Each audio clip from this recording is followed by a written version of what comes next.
श्री गणेशाय नमः। नारायणं नमस्कृत्यं नरं चैव नरोत्तमं देवीं सरस्वतीं व्यासं ततो जयमुदीरयेत्। मूकं करोति वाचालं पंगुं लंघयते गिरिं यत्कृपातमहं वन्दे परमानंद माधवम्। नमस्कार बंधुगण, जय जगन्नाथ। बैशाख मासरे बैशाख महात्म्य किछि समय हेउ पछे शुणिबाको निश्चय चेष्टा करंतु। बैशाख महात्म्य नवम अध्याय। राजवाच मिथिला देश नृपवर अत्रित नाम हे ताहार। सुतंक पाद तले पड़ी उठी कपाळे कर जोड़ी। बोलई पूर्व भाग्य बळे तुम्भे मिलिल मोर आळे। हे सुत देव विप्रवर दुख होइला रुद्रंकर। पार्वती पोषिण अग्नि रे जन्मिले हेमवंत घरे। तहि अंतरे कले किस कहिबा हेउ विप्रशिष्य। राजा विनय वाक्य शुणी से विप्र कहे मंजुबाणी। एमंते केते काल गला कपि सिंह दैत्य ही थिला। ता पुत्र महिमा असुर बळे जिणिला तिनि पुर। स्वर्ग को नित्य धाड़ी देला सर्वदेवंक धन नेला। दैत्य पाताळे लुचि थिले तादर्प देखि बाहरिले। शुंभ निशुंभ रक्त बीर्ज से आदि जेते कदनुज। देवे जे हांक भय रे गुहारी कले विष्णु ठारे। से विष्णु इंद्र को घेनिण जुझिले दैत्य संगतेण। अनेक काल युद्ध कले महिषासुरे न जिणिले। जानिले पुरुष हस्तर मरिब नाही महिषासुर। एते विचारी देवगण मिलिले हिमवन्ते पूर्ण। पार्वती तहि अवतरी रुद्र को नित्य ध्यान करी। विष्णु को घेनी देवगण मिलिले पार्वती पासेण। विष्णु आयुध तांको देले शंख चक्र को समर्पिले। ब्रह्मा समर्पी कमंडल वज्र को देले आखंडल। वरुण पास करे देला जमदंड को समर्पिला। एमंते सर्व देवे मिली दुर्गा को सर्व देले तोली। से हिमवंत गिरिवर मनरे कला को विचार। बाहन अर्थे सिंह देई दुर्गा बसिले तहि जाई। सकल देवे कले स्तुति प्रसन्न हेले से पार्वती। बोइले दुष्ट महिषासुर दैत्य को बेग करि मार। हेमंत कहि देवगण चलिले जे जाहा भुवन। दैत्यंक उपदेश पाई मिलिले हिमवन्ते जाई। एमंत बेले महिषा दूत मिलिला असुर ग्रत। पर्वते अछि एक स्त्री तार शोभाको नाही सरी एमंत शुणी महिषासुर तक्षणे होइले बाहार घेनेण चतुरंग बळ बाहार होइला तत्काळ जाइण पर्वते मिलिला सेठारे देवीଙ୍କୁ देखिला बोइला शुण रे जुवती तुमर हुओ प्रियवती दैत्य वचन देवी शुणी हर से कहे मंजुवाणी मोहर पति संग नाही अनाथ नारी मु अटई तोते मु देखी बड़ लोक तेणु आइली तुम पाख कथाए अछई मोहर सत्य मु करिछि पूर्वर मो संगे युद्ध जे करिब से निश्चय मोर पति हेब एमंत शुणी महिषासुर जुझिले पार्वती संगर प्रथमे महिषासुर सैन्य बधिले आयुध घेनिण शुंभ निशुंभ कले हत बधिले रक्त बीज दैत्य दश मुंड को बध करी महिषासुर को शक्ति मारी महिषासुर को बध कले निशेष दैत्य कूल हेले सकल देवे स्तुति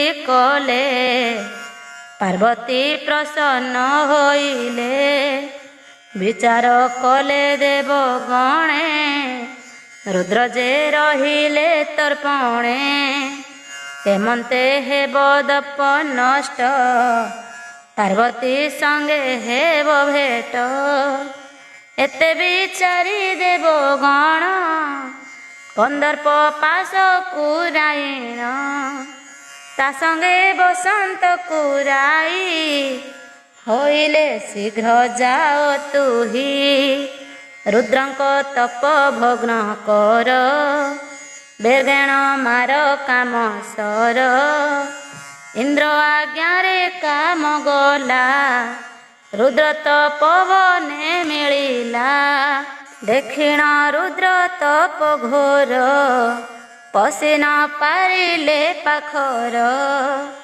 बसंत बहिला पछर मार बिंधिला काम सर टेकी चाहते हे बनर भस्म होइला से ही ठार बसंत पछे लुचि थिला डरे से पलाई न गला मिलिला देव सभारेण कहिला कंदर्प मरण देवे मौन व्रत हेले कंदर्प भस्म से शुणिले तक्षणे बसंत चलिला रति की बारता कहिला से रति पति हत शुणी मूर्छिते पड़िला धरणी पड़िले चेतना पाइला अनेक विलाप से कला चिंता करिण आरपण जाई पशिबी तो हिरेण ए देह क्षणे न रखिबी अग्नि रे झासी भस्म हेबी बसंत अनेक बुझाई केबे हें रति न बुझई बोइला तोर पुत्र अछि संताप न कर गो किछि बसंत बहुत कहई केबे हें रति न बुझई रतिर होत जानी मन बसंत चितारपण काष्ठ संजोग गुआ घृत ଅନଳ ଜାଳିଲା ବସନ୍ତ ରତି ଯେ ଗଙ୍ଗା ସ୍ନାନ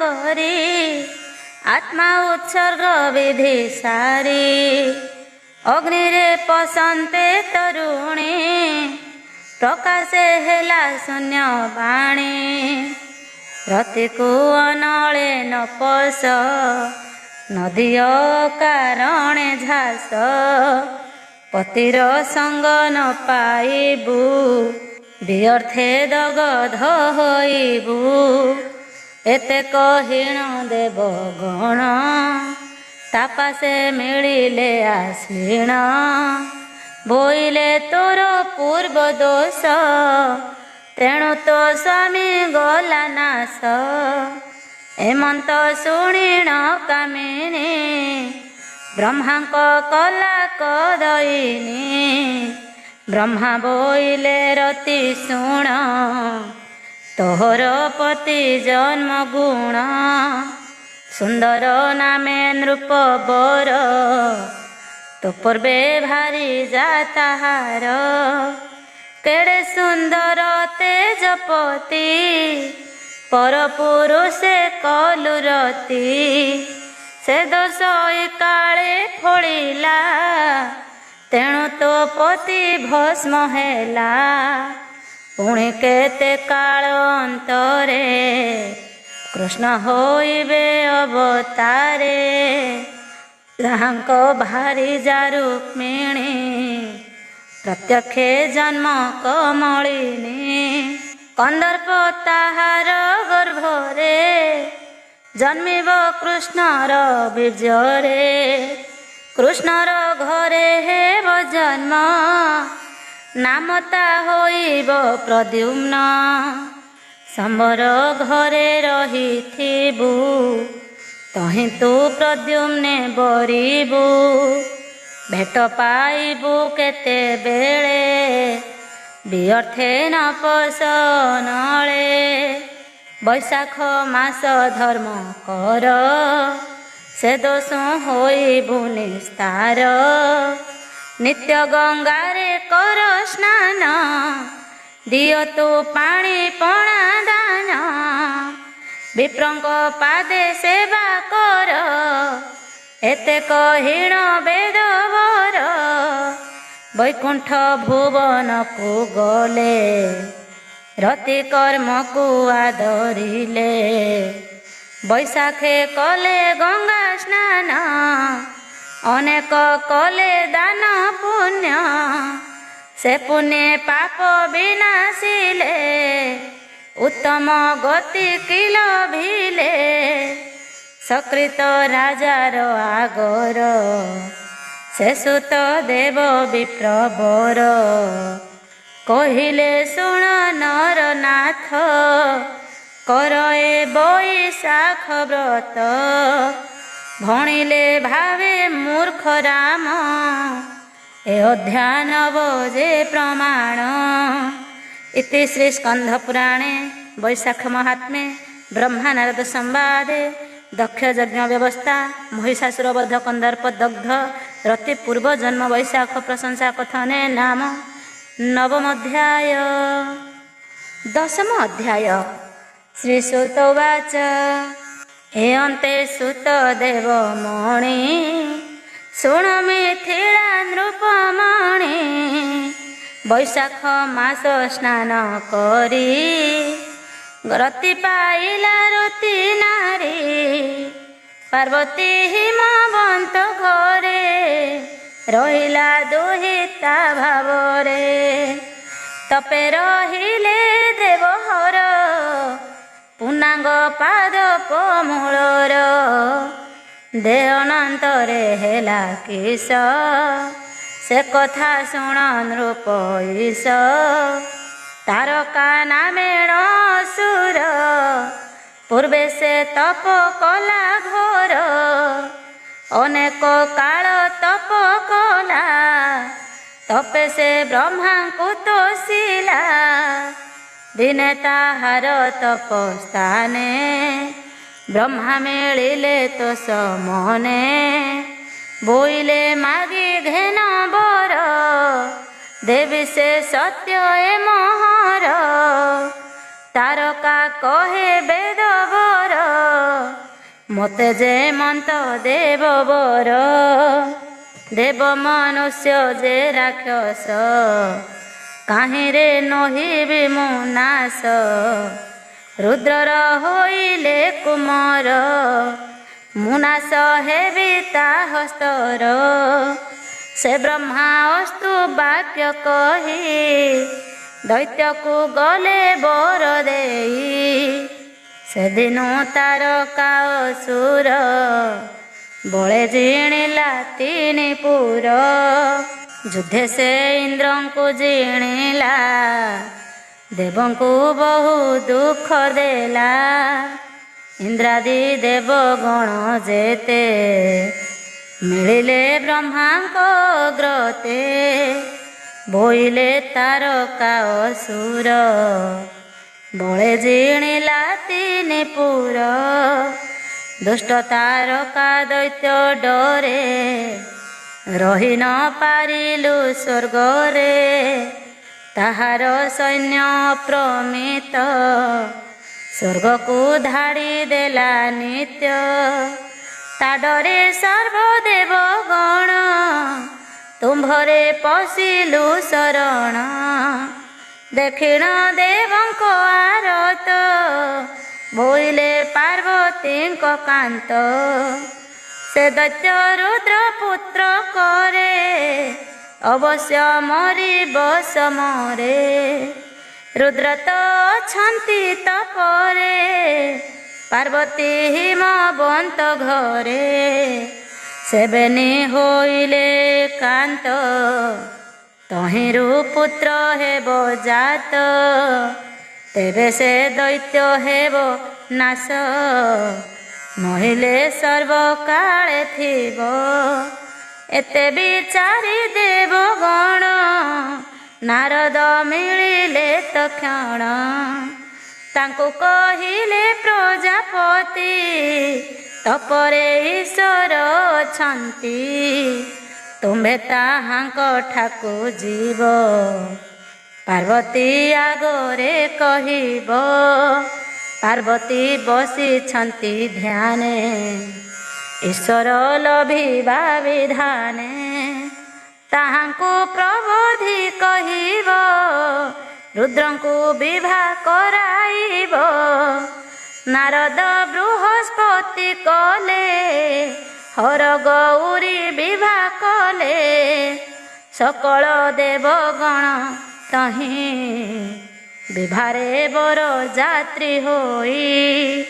ମିଳି ସକଳ ଋଷି ଗଣ, ଗନ୍ଧର୍ବ କିନ୍ନର ଚାରଣ। ରୁଦ୍ରଙ୍କ ବିଭା ମହୋତ୍ସବେ, ଗମିଲେ ସର୍ବ ଋଷି ଦେବେ। ମିଳିଲେ ହିମବନ୍ତପୁରେ, ଆପଣେ ବ୍ରହ୍ମା ବିଭା କଲେ। ଦେବ ଉଚିତ କନ୍ୟାଦାନ, ଦେଲା ହିମବନ୍ତ ରାଜନ। ଅନେକ ଯୌତୁକ ଦେଲା, ଶିବରେ ଶରଣ ପଶିଲା। ବିଭା ହୋଇଣ କନ୍ୟା ବର, ମିଳିଲେ କୈଳାସପୁର। ବିଭା କରାଇ ଦେବେ ଗଲେ, ଯେ ଯାହା ଭୁବନେ ମିଳିଲେ। ପାର୍ବତୀ ସଙ୍ଗତେ ଈଶ୍ୱର, କଲେ ଯେ ରତିର ସଂସାର।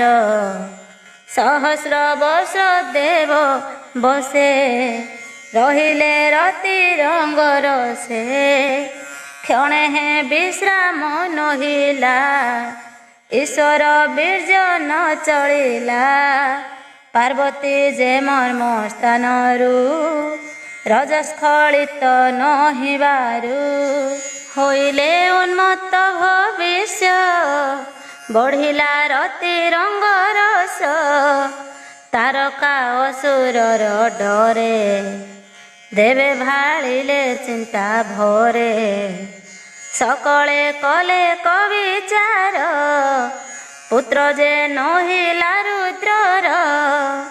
କେମନ୍ତେ ମରିବ ଅସୁର, ଏତେ ବିଚାରି ସୁନାସିର ରୁଦ୍ରର ରତି ଭଗ୍ନ ଅର୍ଥେ ବିଚାର କଲେ ଦୈବତେ ସେ ରୁଦ୍ର ନୟନ ହୁତାଶ ରତିର ପତି ହେଲା ଭସ୍ମ ତାହାଙ୍କ ମୁଖକୁ ଭାଜନ ହୋଇବେ ଦେବ ହୁତାସନ ବିଚାରି ଅଗ୍ନି ଦେବତାଙ୍କୁ ପେଶିଲେ ରୁଦ୍ରଙ୍କ ପାଶକୁ ତକ୍ଷଣେ ଗଲେ ବୈଶ୍ୱାନର ମିଳିଲେ ରୁଦ୍ରର ସପୁର ପାର୍ବତୀ ମନେ ଲଜ୍ଜା ପାଇ ବେଗେଣ ଗଲେ ଆଡ଼ ହୋଇ ଅଗ୍ନିକୁ ଚାହିଁ ଦେବ ହର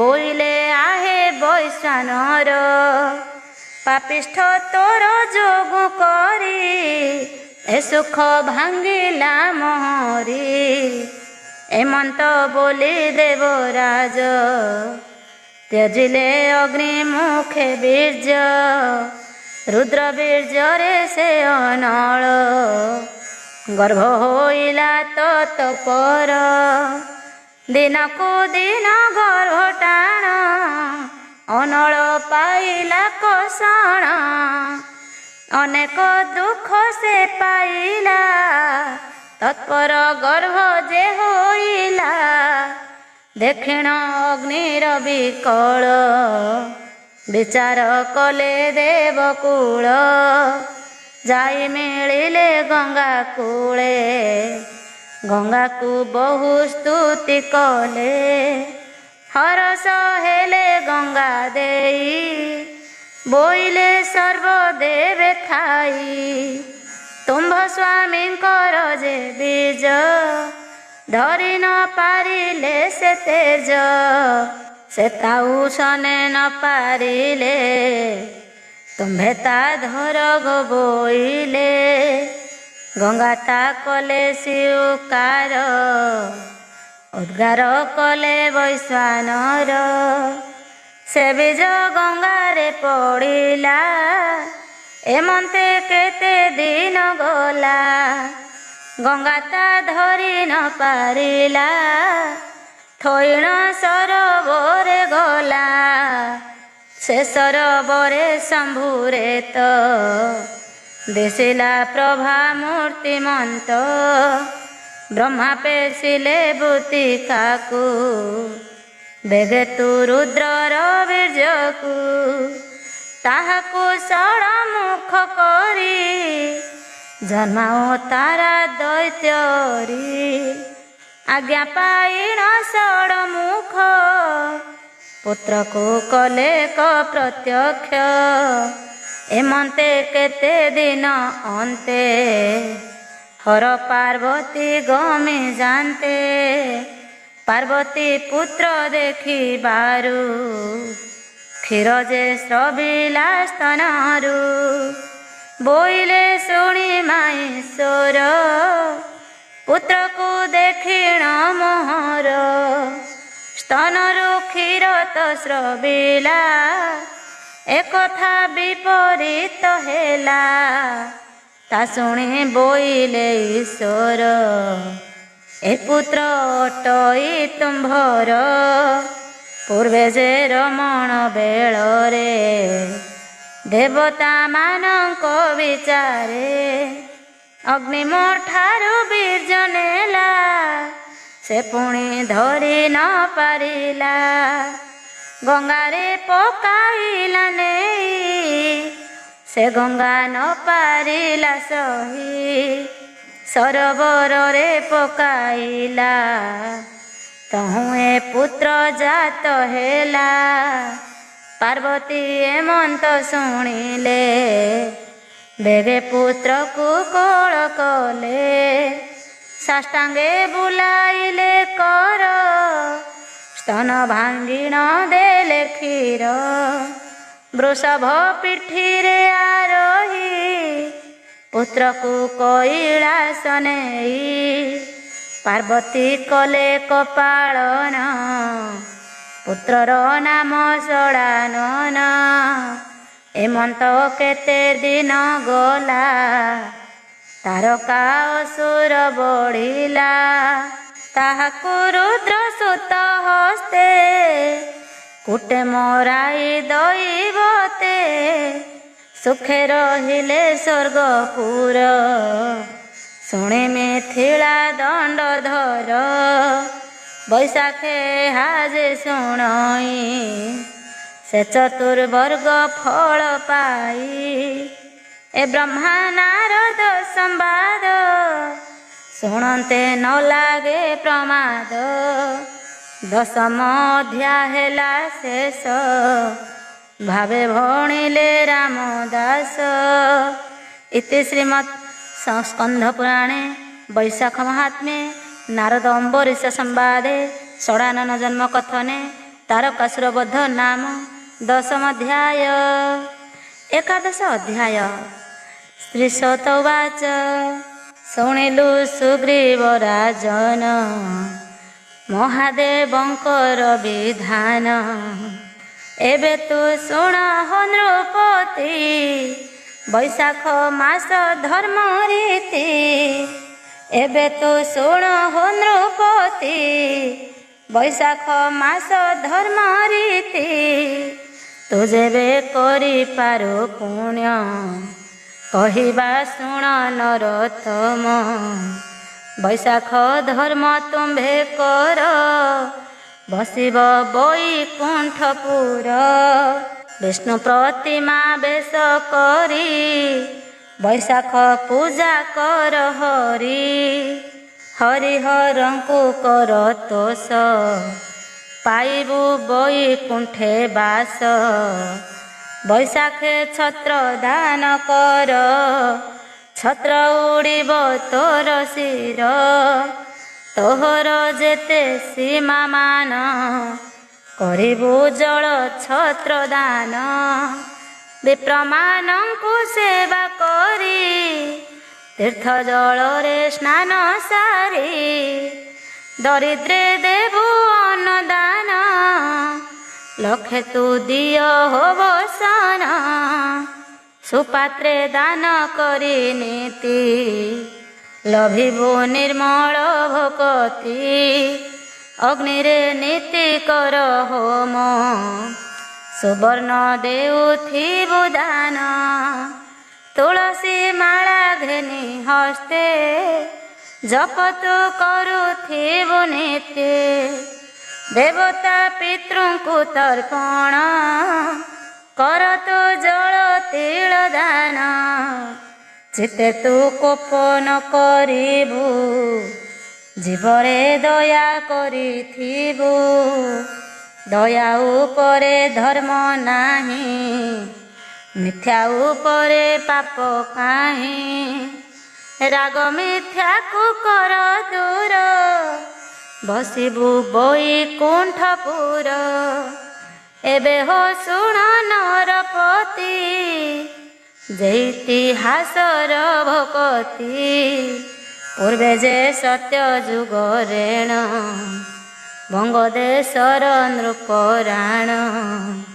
ସେ ବୃଷ କେତୁ ଯେ ରାଜନ, ମୃଗୟା ଅର୍ଥେ ଗଲା ଦିନ। ଅନେକ ମୃଗ ସେ ମାଇଲା, ମୁନିଙ୍କ ଆଶ୍ରମେ ମିଳିଲା। ତୃଷାରେ ଆକୁଳ ହୋଇଣ, ବୋଇଲେ ଋଷି ଜଳ ଆଣ। ମୁନି ଅଛନ୍ତି ସମାଧିରେ, ଜଳ ନ ଦେଲେ ଧାତିକାରେ। ନିଶ୍ଚଳ ସେ ବିପ୍ରର ଦେଖି, କୋପେ ଅରୁଣ ରାଜା ଆଖି। ସେ ଶସ୍ତ୍ର ଧରି ନ ହାଣନ୍ତେ, ଧଇଲେ ଧରଣୀ ସଙ୍ଗତେ। ବୋଇଲେ ସୁର ନରେଶ୍ୱର, ସର୍ବଦା କୋପ ତୁ ସଂହାର। ଏମନ୍ତେ ଋଷି ଶିଷ୍ୟ କହି, ଶୁଣ ରାଜନ ମନ ଦେଇ। ତୁ ବସି କର ଜଳପାନ, ତୋତେ କହିବା ଦିବ୍ୟ ଜ୍ଞାନ। ଶିଷ୍ୟଙ୍କ ବଚନେ ରାଜନ, ତକ୍ଷଣେ କଲା ଜଳପାନ ଶିଷେ ବସାଇଣ ଆସନେ ବୋଇଲେ ଶୁଣ ହୋ ରାଜନେ କିମ୍ପାଇଁ ମନ୍ଦ କର୍ମ କଲୁ ଋଷିଙ୍କ କୋପେ ହାଣୁଥିଲୁ ନ ଜାଣୁ ବ୍ରହ୍ମ ହତ୍ୟା ଦୋଷ ଲକ୍ଷେ ଯୁଗରେ ନହେ ନାଶ ମୁନିଙ୍କି ଅବଜ୍ଞା ତୁ କଲୁ ହତ୍ୟା ଦୋଷକୁ ତୁ ଲଭିଲୁ ହତ୍ୟା ଦୋଷକୁ ପ୍ରାୟଶ୍ଚିତ ବେଗେ ତୁ କର ନରନାଥ ଋଷି ଶିଷ୍ୟଙ୍କୁ ଆଜ୍ଞା ପାଇ ସେ ରାଜା ବହୁ ଦାନ ଦେଇ ଗଲା ସେ ଆପଣା ମନ୍ଦିର ଏବେ ହୋ ଶୁଣ ନରେଶ୍ୱର ରାଜାର ଏକ ପୁତ୍ର ଥିଲା ଅତି ଦୁର୍ଜନ ସେ ହୋଇଲା ଦିନେ ସେ ମୃଗ ୟାକୁ ଗଲା ମୁନିଙ୍କ ଆଶ୍ରମେ ମିଳିଲା ହସ୍ତେ ଧରିଣ ସରାସନ ବିପ୍ରଙ୍କୁ ବିନ୍ଧିଲା ସେ ବାଣ ଅନେକ ବ୍ରହ୍ମ ବିଦ୍ୟା କଲା କାହାର ବୋଲ ନ ମାନିଲା ଗୃହରେ ହୋଇଲା ପ୍ରବେଶ ସେ କଥା ଶୁଣିଣ ନରେଶ ଘରୁ ବାହାର କରିଦେଲା ଅନେକ ଭର୍ସନା ସେ କଲା ସେ ପୁଣ ଗହନ ବନର କିଛି ନ ପାଇଣ ଆହାର ବ୍ୟାଧ ଜୀବିକା ଆଶ୍ରେ କଲା କଳସ ହୋଇଣ ବୁଲିଲା ହତ୍ୟା ଦୋଷରେ କ୍ଷୋଭ ପାଇ ପିଶାଚ ରୂପେ ବୁଲୁଥାଇ ଜୀବନ୍ତେ ପିଶାଚ ଶରୀର ଧରିଲା ରାଜାର କୁମର 88 ବରଷ ପର୍ଯ୍ୟନ୍ତେ ସେ ପୁତ୍ର ବୁଲିଲା ବନସ୍ତେ ଏମନ୍ତେ କେତେ ଦିନ ଗଲା ଭାଗ୍ୟ ତାହାର ଦେଖାଗଲା ସେ ବନେ କରନ୍ତେ ଭ୍ରମଣୀ ତପେ ଅଛନ୍ତି ସୁରମୁନି ବୈଶାଖ ମାସ ଗ୍ରୀଷ୍ମରେ ଛତ୍ର ସେ କଲା କପତ୍ରରେ ଧଇଲା ମୁନିଙ୍କ ଉପର ତା ବ୍ରହ୍ମ ହତ୍ୟା ଗଲା ପାର ପ୍ରସନ୍ନେ ଋଷି ବର ଦେଲେ ଗୃହକୁ ଯାଅ ଯା ବୋଇଲେ ତୋ ବ୍ରହ୍ମ ହତ୍ୟା ଗଲା କ୍ଷୟ ଆଉ ନ ଦଣ୍ଡୁ ଯମରାୟ ଏବେ ତୁ ଭବନକୁ ଯାଅ ପିତାର ଅନ୍ତେ ରାଜା ହୁଅ ପିତାର ଅନ୍ତେ ବିଶ୍ୱକ୍ସେନ ସେ ପୁରେ ହୋଇଲା ରାଜନ ବୈଶାଖେ ଦାନ ଜଳ ଛତ୍ର ନିତ୍ୟ ଦିଅଇ ନରନାଥ ସେ ଧର୍ମ ବୈକୁଣ୍ଠ ଗଲା ବ୍ରହ୍ମ ହତ୍ୟାକୁ ପାର ହେଲା ଏକଥା ବିପ୍ରସୁର ଦେବ କହିଲେ ରାଜା ଆଗେ ସର୍ବ ସ୍କନ୍ଧ ପୁରାଣର ଏ ବାଣୀ ନାରଦ ଆଗେ ବ୍ରହ୍ମା ଭଣୀ ଶୁଣ ତୁ ରାଜା ଅମ୍ବରୀଶ ଗୀତେ ଭଣିଲେ ରାମଦାସ ଇତି ଶ୍ରୀ ସ୍କନ୍ଧ ପୁରାଣେ ବୈଶାଖ ମହାତ୍ମ୍ये ନାରଦ ଅନ୍ତରୀଶ ସମ୍ବାଦେ ବୃଷକେତୁ ରାଜା ଚରିତେ ନାମ 11 ଅଧ୍ୟାୟ।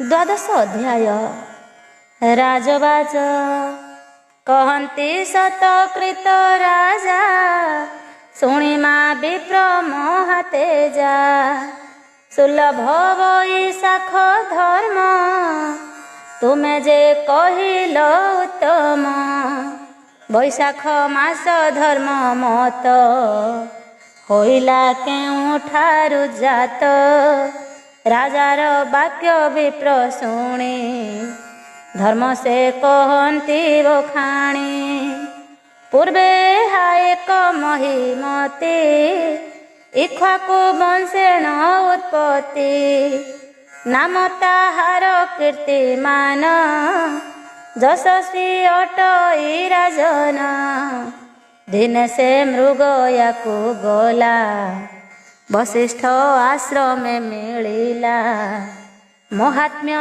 ବଶିଷ୍ଠଙ୍କ ଶିଷ୍ୟେ କରନ୍ତି ନାନା ଧର୍ମ ତୋଷ କେହି କରନ୍ତି ପ୍ରପାନ କେ କରେ ନିର୍ମାଣ ମଣ୍ଡପେ କାହିଁ ତଡ଼ାଗ କରୁଛନ୍ତି କେ ବାମ୍ଫି କୂପ ଖୋଳୁଛନ୍ତି କାହାର ପାଦ କେ ଧୁଅନ୍ତି କେ ତହିଁ ଆଲଟ ଧରନ୍ତି।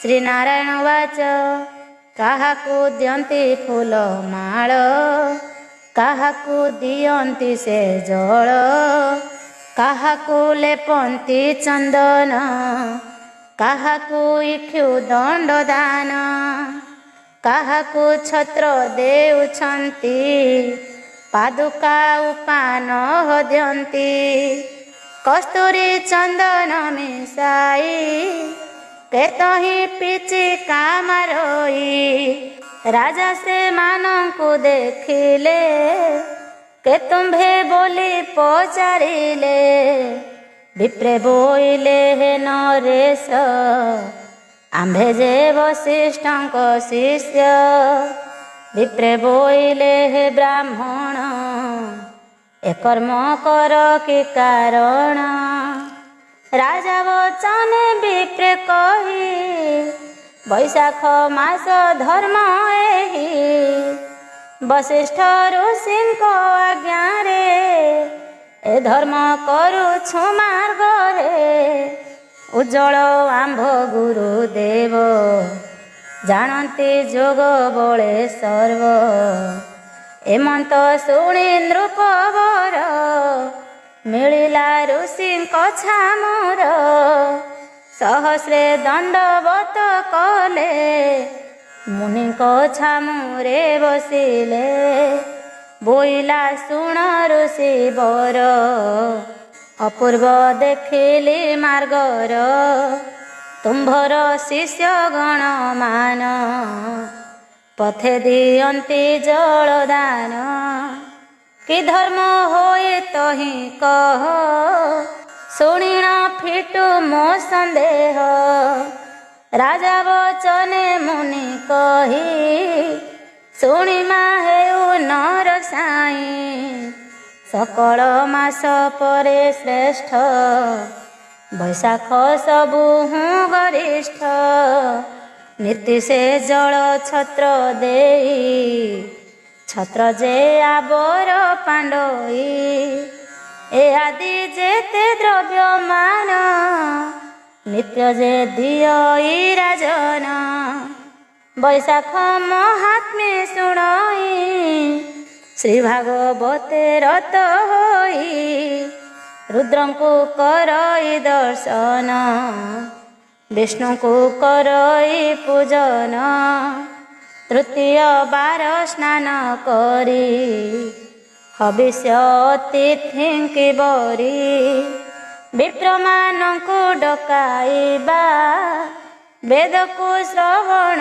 କରିବା ଗୁରୁ ବିପ୍ରଙ୍କୁ ତୋଷ କରି ଅତିଥି ବୈଷ୍ଣବଙ୍କୁ ଭରି ଏ ରୂପେ କରିବୁ ରାଜନ ବସିବୁ ବୈକୁଣ୍ଠ ଭୁବନ ଏ ଧର୍ମ ଏବେ ତୁ ଆଚର ଏତେ ବିଚାରି ମୁନିବର ରାଜାର ଯେତେ ସୈନ୍ୟ ଥିଲେ ମୁନି ତାହାଙ୍କୁ ଅନ୍ନ ଦେଲେ ସେ କାମ ଧେନୁ ଅନ୍ନ ଖାଇ ରାଜାର ସୈନ୍ୟ ତୋଷ ହୋଇ ହରସ ହେଲେ ପ୍ରଜାଜନ ପଡ଼ିଲେ ମୁନିଙ୍କ ପାଦେଣ ନୃପତି ପଡ଼ିଲେ ପାଦରେ ଆଜ୍ଞା ମାଗିଲେ ମୁନି ବରେ ବୋଇଲେ ମୁନି ଦୟା କର ଏତେ କହିଣ ନୃପବର ତକ୍ଷଣେ ନିଜ ପୁରେ ଗଲା ପାତ୍ର ମନ୍ତ୍ରୀଙ୍କୁ ଡକାଇଲା, ସଭା ଭିଆଇ ନୃପବର, କହିଲା ସକଳ ବିଚାର। ବୋଇଲା ସର୍ବଧର୍ମେ ଶ୍ରେଷ୍ଠ, ବୈଶାଖ ଧର୍ମ ଯେ ଗରିଷ୍ଠ। ଏ ଧର୍ମ ଆମ୍ଭର ଆଚାର, ଏତେ କହିଣ ନୃପବର। ହସ୍ତୀ ଉପରେ ଧ୍ୱଜା ଦିଅ, କୂପ ପୁଷ୍କରିଣୀ ଖୋଳାଅ। ବୋଲିବ ବୈଶାଖ ମାସରେ, ସ୍ନାନ କରିବ ସର୍ବନରେ। ମାର୍ଗରେ ଜଳ ଦାନ ଦିଅ, ଆବର ରାଜ୍ୟ ଯାକ କହ। ତୁଷାର୍ତ ଜନେ ଜଳ ଦାନ, କ୍ଷୁଧାର୍ତ ଲୋକେ ଦିଅ ଅନ୍ନ। ହେମନ୍ତ କହି ନୃପବର, ରାଜରେ ଦିଅର ଘୋଷଣା। ସେବିନୁ ବୈଶାଖ ଧର୍ମ, କଲେ ଯେ ରାଜା ପ୍ରଜା ଜନ। ଲଭିଲେ ଚତୁର୍ବର୍ଗ ଫଳ, ପୁଣ୍ୟରେ ହୋଇଲେ ନିର୍ମଳ। ସେ ପୁରେ ଯମ ଅଧିକାର, ନହିଲା ଶୁଣ ନରେଶ୍ୱର। ବୃଦ୍ଧ ବାଳକ ଯେ ମରନ୍ତି, ବୈକୁଣ୍ଠ ଭୁବନେ ବସନ୍ତି। ସ୍ୱର୍ଗ ଭୋଗକୁ ଆଶ୍ରୟ କଲେ, ଯମର ଦଣ୍ଡ ନ ପାଇଲେ। ଶୁଣିଲୁ ସୁଜାତ ରାଜନ, ବୈଶାଖ ମାସ ଧର୍ମ ମାନ। ଶୁଣିଲୁ ସୁକୃତ ରାଜନ, ବୈଶାଖ ମାସ ଧର୍ମ ମାନ। ଏହା ଯେ ପଢ଼ଇ ଶୁଣଇ, ବୈଶାଖ ଧର୍ମ ସେ ଲଭଇ।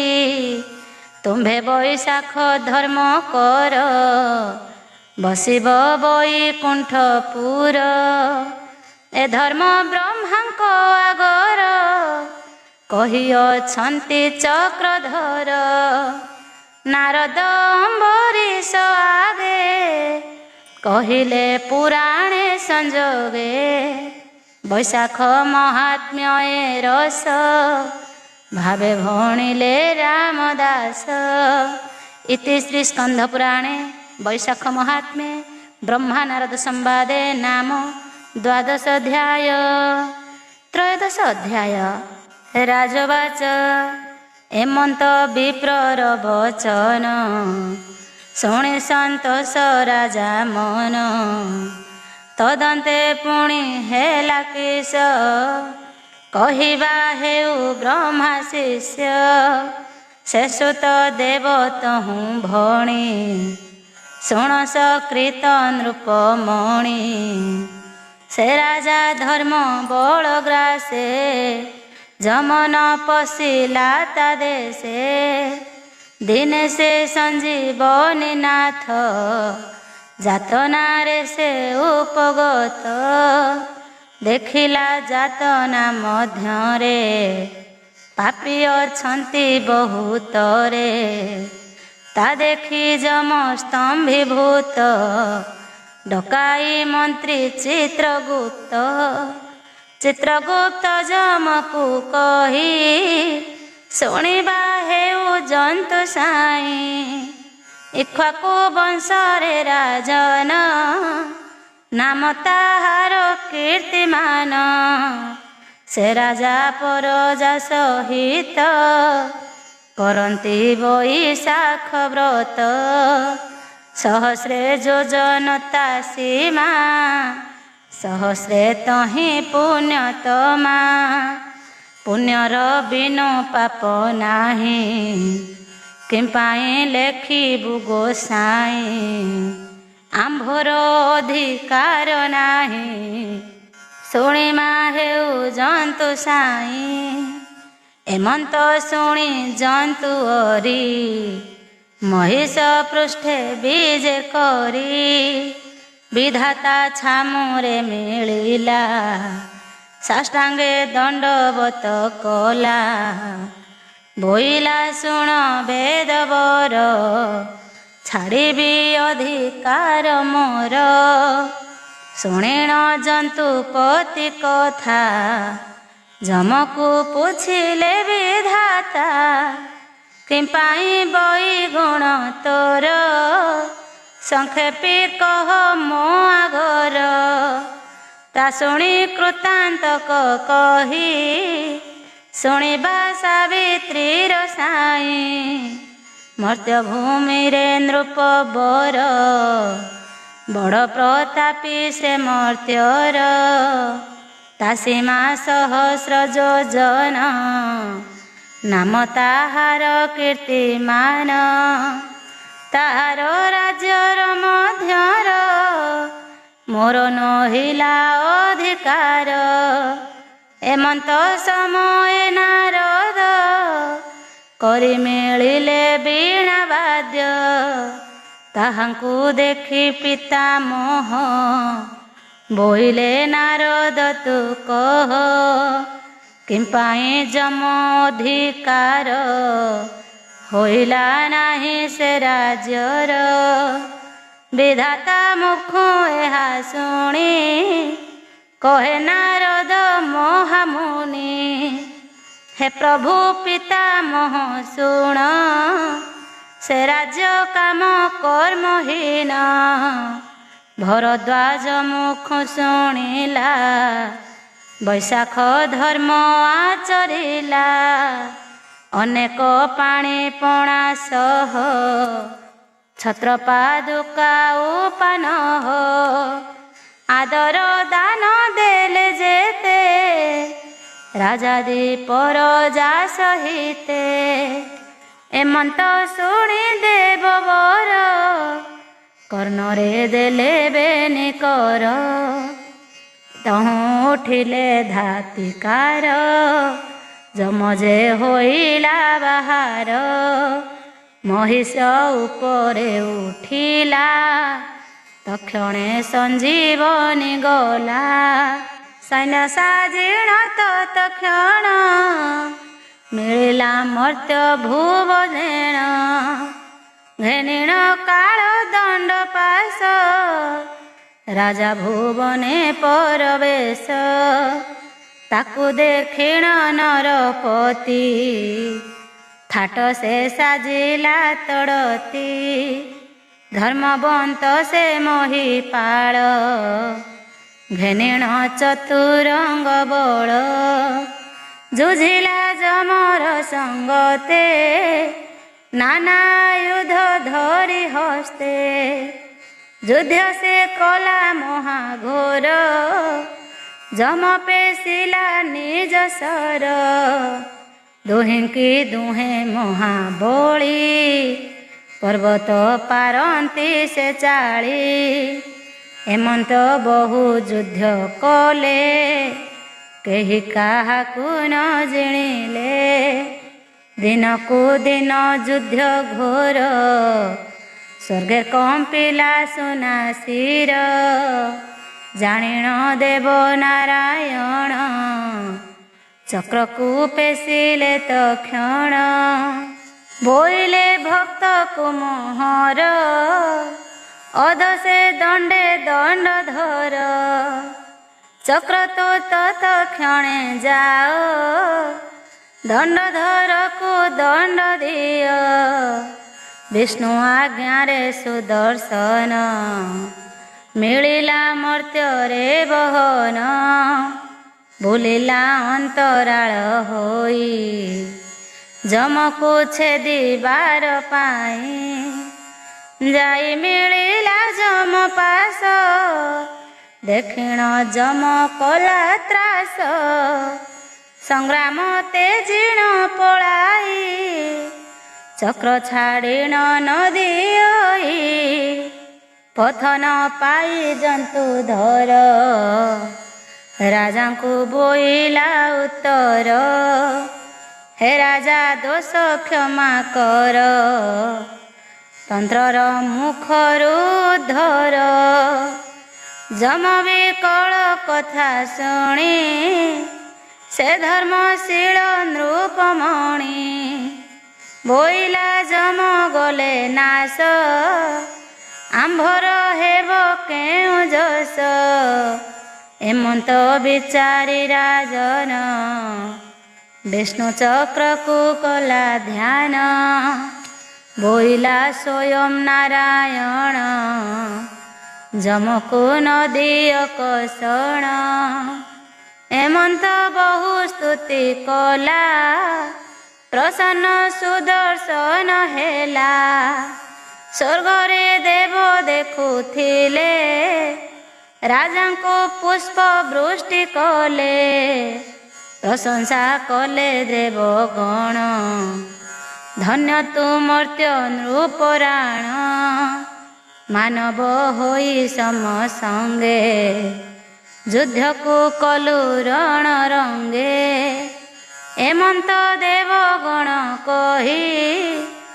ସେ ବିଷ୍ଣୁ ଚକ୍ର ତୋଷ ହୋଇ ଯାଇ ଲାଗିଲା ବିଷ୍ଣୁଙ୍କର ଦେବେ ଚଳିଲେ ଯେ ଝାପୁର ଯଉଁ ସେ ଯମ ହାରିଗଲା ରାଜା ସଙ୍ଗତେ ପ୍ରୀତି କଲା ଚଳିଲା ଆପଣା ଭୁବନ ସ୍ୱଦେହେ ରହିଲା ରାଜନ ବୈଶାଖ ଧର୍ମରୁ ଉଦିତ ଯମକୁ ଜିଣି ନରନାଥ କୀର୍ତ୍ତି ରଖିଲା ତିନି ପୁରେ ଏ ମହାବୈଶାଖ ଧର୍ମରେ ତୁ ବୈଶାଖ ଧର୍ମ କର ବସିବୁ ବୈକୁଣ୍ଠପୁର ମିଥିଳା ନୃପତି ଆଗର କହିଲେ ସୁତ ଦେବ ବର ବୈଶାଖ ଧର୍ମ ମହାରସ ଭାବେ ଭଣିଲେ ରାମଦାସ ଇତି ଶ୍ରୀ ସ୍କନ୍ଧ ପୁରାଣେ ବୈଶାଖ ମହାତ୍ମ୍ये ନାରଦ ଅମ୍ବରୀଶ ସମ୍ବାଦେ ସୁତଦେବ ଧର୍ମ କଥନେ ନାମ ତ୍ରୟୋଦଶ ଅଧ୍ୟାୟ। ଚତୁର୍ଦଶ ଅଧ୍ୟାୟ ରାଜବାଚ ହେ ସୁତଦେବ ବିପ୍ରମଣି କହିଲ ପୂର୍ବ କାହାଣୀ ବୈଶାଖ ଧର୍ମ ପରେ ସାର ନାହିଁ ତା ତିନି ଭୁବନର ଏବେ ହୋ ସୁତଦେବ କହ ଶୁଣିଲେ ଫିଟୁ ମୋ ସନ୍ଦେହ ରାଜା ବଚନେ ବିପ୍ରମଣି କହିଲେ ସତ୍ୟ ଯୁଗବାଣୀ ବୈଶାଖ ଧର୍ମ ଏକ ଦିନେ ଧାତା ପୁଛିଲେ ଜନାର୍ଦ୍ଦନେ ବୋଇଲେ ଶୁଣ ଭଗବାନ କହିବା ବୈଶାଖର ଧର୍ମ କେଉଁ ଭକ୍ତକୁ କେଉଁ ଦୋଷ ମୋତେ କହିବା ପିତବାସ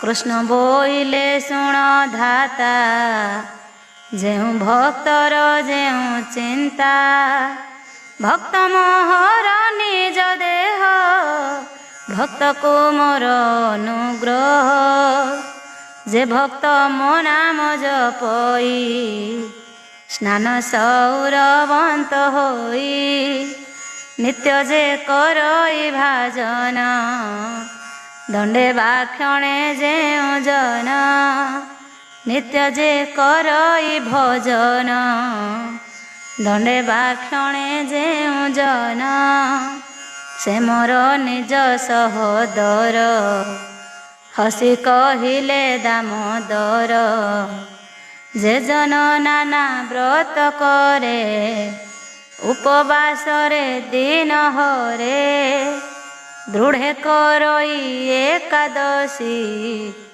ମୁଖେ ଗୋବିନ୍ଦ ନାମ ଘୋଷି ବୈଶାଖ କାର୍ତ୍ତିକ ମାସରେ ଯେ ପ୍ରାଣୀ ବ୍ରତ ବିଧି କରେ ଅଗ୍ନିକି ଯେ କରଇ ତୋଷ ମୋର ଭୁବନେ ତାର ବାସ ଯେ ନିତ୍ୟ ଗୋଦାନ ଦିଅଇ ନାନାଦି ବିଧାନ କରଇ ଆସୋ କୁଞ୍ଜର ଜଳନ ଏ ଆଦି ନାନା ଦାନ ପୁଣ୍ୟ ଯେ ନିତ୍ୟ ସନ୍ତୋଷ କରଇ ସେ ମୋର ଜାଣୁଥିବ ଦେହି ଯେ ନିତ୍ୟ ବିଷ୍ଣୁଙ୍କୁ ପୂଜନ କରଇ ହୋଇ ଦୃଢ଼ ମନ ସେ ନର ମୋ ଭକ୍ତ ଅଟଇ ଶୁଣ ହୋ ସାବିତ୍ରୀର ସାଇଁ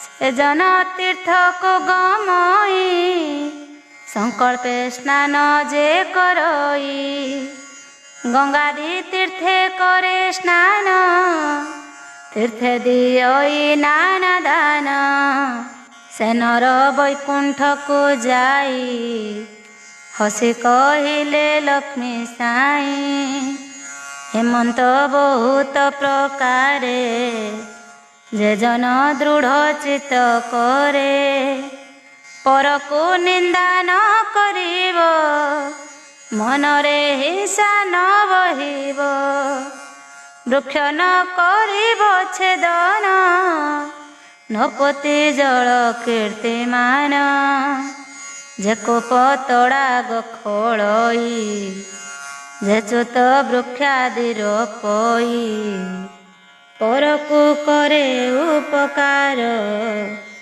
ଏତେ ଲୋକଙ୍କୁ ଦୟା ମୋର ଏମାନେ ଅନ୍ତ କାଳେ ଯାଇ ବୈକୁଣ୍ଠରେ ଭୋଗ ପାଇ ଯେ ବୈଷ୍ଣବ ଧର୍ମ କରେ ପାଷାଣ୍ଡ ଗତି କିଆଚରେ କ୍ଷମାରେ ପ୍ରବର୍ତ୍ତିଣ ଥାଇ ତେବେ କୋପ ନ କରଇ ନିତ୍ୟ ଯେ କରଇ ଭଜନ ଉଚ୍ଚଡ଼ା କଇ ମୋର ନାମ ଉନ୍ନତ ହୋଇ ନୃତ୍ୟ କରେ ଅଲୋଭୀରେଣ ଦିନ ହରେ ଅଳ୍ପ ଭୋଜନେ ତୋଷ ହୋଇ ତାହାଙ୍କ ଶରୀରେ ମୁଁ ଥାଇ ତୁଳସୀ କଣ୍ଠି କର୍ଣ୍ଣେ ଗଳେ ହସ୍ତରେ ଗଣ୍ଠି କର ମାଳେ ଟୋପି ଚନ୍ଦନରେ ତିଳକ ପାନ କରିବ ତୀର୍ଥୋଦକ ଏ ମାସେ ବୈଷ୍ଣବ ସଙ୍ଗେ ନାନାଦି ଭୋଗ ସେହି ଭୋগে ଯେ ବିପ୍ର ନିତ୍ୟ କର୍ମ କରି ସନ୍ଧ୍ୟା ତର୍ପଣ ମାନ ସାରି ପ୍ରଭାତେ ଯେ କରଇ ସ୍ନାନ ସୂର୍ଯ୍ୟଙ୍କୁ କରେ ଜଳ ଦାନ ଗାୟତ୍ରୀ ମନ୍ତ୍ରକୁ ଜପଇ ଅଗ୍ନିରେ ହୋମ ଯେ କରଇ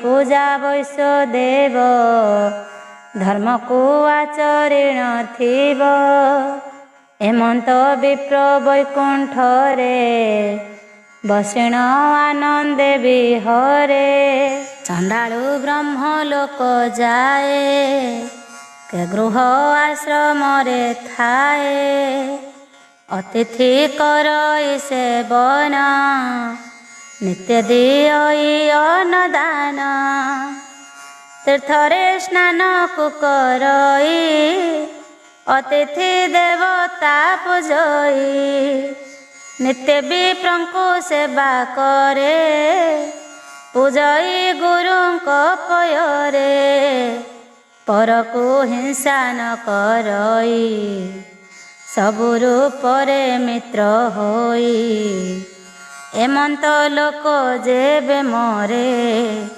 ବସଇ ବୈକୁଣ୍ଠପୁରେ ଇତ୍ୟାଦି ନାନା ଧର୍ମ ଯେତେ ବୈଶାଖ ସ୍ନାନ ଫଳ ତେତେ ବ୍ରହ୍ମାଙ୍କ ଆଗେ ନାରାୟଣ କହିଲେ ବୈଶାଖ ଧର୍ମ ନାରଦ ଅମ୍ବରୀଶ ଆଗେ କହିଲେ ପୁରାଣ ସଂଯୋଗେ ସେ ସୁତ ଦେବ ବିପ୍ରବର କହିଲେ ରାଜାଙ୍କ ଆଗର ଏ ଅଧ୍ୟା ଯେ ଶୁଣଇ କର୍ଣ୍ଣେ ବସଇ ବୈକୁଣ୍ଠ ଭୁବନେ ବୈଶାଖ ମହାତ୍ମ୍ୟ ଏ ରସ ଭାବେ ଭଣିଲେ ରାମଦାସ।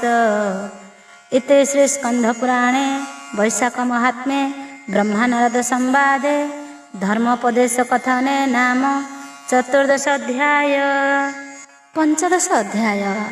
ନାରଦ ବାଚ ଶୁଣ ହେ ରାଜା ଅମ୍ବରୀଶ, ବୈଶାଖ ଧର୍ମ ଉପଦେଶ। ଯେ କରେ ବୈଶାଖରେ ସ୍ନାନ, ଲୋଭେ ସକଳ ପୁଣ୍ୟମାନ। ପୂର୍ବେ ଗୋଦାବରୀ ତୀରେ ଦୁର୍ବାସା ମୁନି ଆଶ୍ରମରେ। ଥିଲେ ତାଙ୍କର ବେନି ଶିଷ୍ୟ, ଏକ ପରମ ଏକ ହଂସ। ସେ ଦୁଇ ଶିଷ୍ୟ ମୁନିଙ୍କର, ସକଳ ଶାସ୍ତ୍ରକୁ ଗୋଚର। ସକଳ ଧର୍ମପରାୟଣ, ଅତି ପୁଣ୍ୟବନ୍ତ ସେ ଜନ। ଏବେନି ଋଷି ପୁଣ୍ୟ ଅର୍ଥେ, ଗଲେ ସେ ପ୍ରୟାଗର ତୀର୍ଥେ। ପ୍ରୟାଗ ତୀର୍ଥେ ସ୍ନାନ କରି, ଆସନ୍ତେ ବେନି ତପଚାରି। ଶିମୁଳି ବୃକ୍ଷର ମୂଳରେ, ପିଶାଚ ବସିଛି ଦେଖିଲେ। ପିଶାଚ ଋଷିଙ୍କୁ ଦେଖିଣ, ଆକର୍ଷି ଗିଳିବ ବୋଲିଣ। ଋଷିଙ୍କ ବ୍ରହ୍ମ ତେଜ ଭରେ, ପିଶାଚ ରହେ ଖଣ୍ଡେ ଦୂରେ। ବୋଲୋଇ କିଏ ତୁମ୍ଭେ ଅଟ, ଆଜ ମୋ ସଙ୍ଗେ ହେଲା ଭେଟ। କ୍ଷୁଧାତୃଷାରେ ଆର୍ତ୍ତ ହୋଇ, ଏ ବୃକ୍ଷ ମୂଳେ ମୁଁ ଅଛଇ। ହସି ବୋଇଲେ ମୁନିବର, ଆଜ ହୋ କରିବା ନିସ୍ତାର। ତୁ କିଏ ଆମ୍ଭ ଆଗେ କହ, ଶୁଣିଲେ ଫିଟିବ ସନ୍ଦେହ। ମୋହର ଚିହ୍ନ ବର୍ଣ୍ଣ ନାମ, ଶୂଦ୍ର କୂଳରେ ମୁଁ ଜନମ। ଅନେକ ପାପ ମୁହିଁ କଲି, ମାତା ପିତାଙ୍କୁ ନ ପୋଷିଲି। ସୋଦରେ ଦିଅଇ ମୁଁ ଗାଳି, ପଡ଼ିଶା ସଙ୍ଗେ କରେ କଳି। ବିପ୍ର ବୈଷ୍ଣବ ନ ମାନଇ, ଗୁରୁଙ୍କୁ କିଛି ନ ଦିଅଇ। ଅତିଥି ଅଇଲେ ମୋ ଘରେ, ମାଗଇ ପଳାନ୍ତି ସେ ଡରେ। ଯେ କହେ ଶ୍ରୀକୃଷ୍ଣ ଚରିତ, ମୁଁ ତାକୁ କରଇ ଇଙ୍ଗିତ। ଲୋଭୀ ପଣରେ ପରଧନ, ଆଣି ପୋଷଇ ମୋ ଜୀବନ। ଗୁରୁଙ୍କୁ କିଛି ନ ଦିଅଇ, ମୂଳ ପଣରେ ନ ମାନଇ। ଘরে ଥାଇ ଯେତେ ଧନ କୁଟୁମ୍ବେ ନଦିଅ ଅନ୍ନ ଜୀବ ମାରଇ ବ୍ୟାଧ ପଣେ ମାଂସ ମୁଁ ବିକଇ ଆପଣେ ଏମନ୍ତେ ବୟସ ସରିଲା ମରଣ କାଳ ଯହୁଁ ହେଲା ବାନ୍ଧିଣ ନେଲେ ଯମଦୂତେ ଦେଲେ ସେ ଯମର ଗ୍ରତେ ଚିତ୍ରଗୁପ୍ତଙ୍କୁ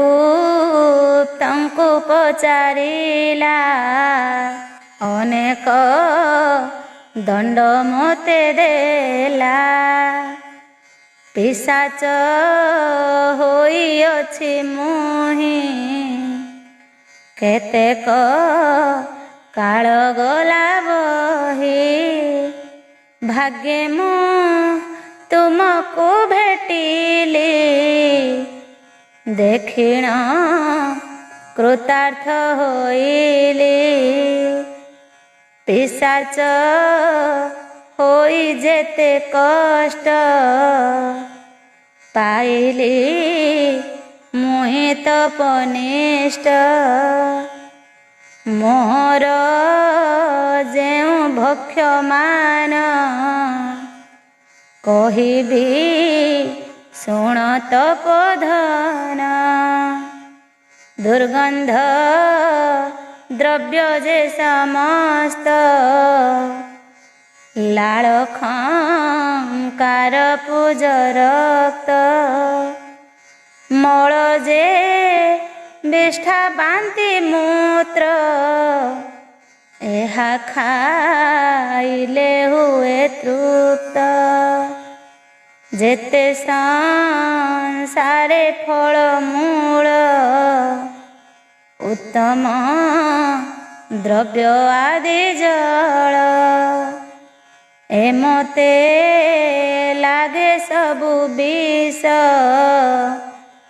ହୁଇ ଅନଳ ସଦୃଶ ଶୂନ୍ୟ ରହିଛି ପ୍ରାଣ ମୋର ଦଗ୍ଧ ହେଉଛି ଏ ଶରୀର ହେ ମୁନି ମୋତେ କର ଦଏ ସର୍ବପାତକ କର କ୍ଷୟ ଏତେକ କହିଣ ବିକଳେ ପଡ଼ିଲା ମୁନି ପାଦ ତଳେ ଦେଖିଣ ତାହାର ବିକଳ ସୁଦୟା କଲେ ତପଶୀଳ ବୈଶାଖ ମାସ ଦିନ କର ଧର୍ମ ଯେ ଦେଲେ ମୁନିବର ଉଦର ଧରିଣ ଯେ କର ଧର୍ମ ଯେ ଦେଲେ ମୁନିବର ଉଦର ଧରିଣ ଯେ କର ଟେକିଣ ଦେଲେ ମୁନିବର ସେ ଜଳ ପଡ଼ନ୍ତେ ଶରୀର ପାଇଲା ଦିବ୍ୟ କଳେବର ସ୍ୱର୍ଗରୁ ବିମାନ ଇଲା ସେ ରଥେ ବସି ସ୍ୱର୍ଗେ ଗଲା ଦେବଙ୍କ ସଙ୍ଗେ ପୂଜା ପାଇ ଉତ୍ତମ ଭୋଗକୁ ଭୁଞ୍ଜଇ ବୈଶାଖ ଧର୍ମେ ପାପହୀନ ବସିଲା ବୈକୁଣ୍ଠ ଭୁବନ ଦୁର୍ବାସାଙ୍କର ବେନେ ଶିଶି ଗଲେ ସେ ସ୍ୱର୍ଗ ବାରାଣସୀ। ଏମନ୍ତ ସୁତ ଦେବ କହି ଶୁଣ ମିଥିଳା ନରସାଇ। ବୈଶାଖ ଧର୍ମ ଯେ ଶ୍ରେଷ୍ଠ ରେ ଏ ଗୀତ ବନ୍ଧ ରାମ କରେ। ଏହା ଯେ ପଢ଼ଇ ଶୁଣଇ ଅନ୍ତେ ଅଚ୍ୟୁତପୁରେ ଯାଇ। 15 ଅଧ୍ୟାୟ ହେଲା ଶେଷ ଗୀତେ କହିଲେ ରାମଦାସ।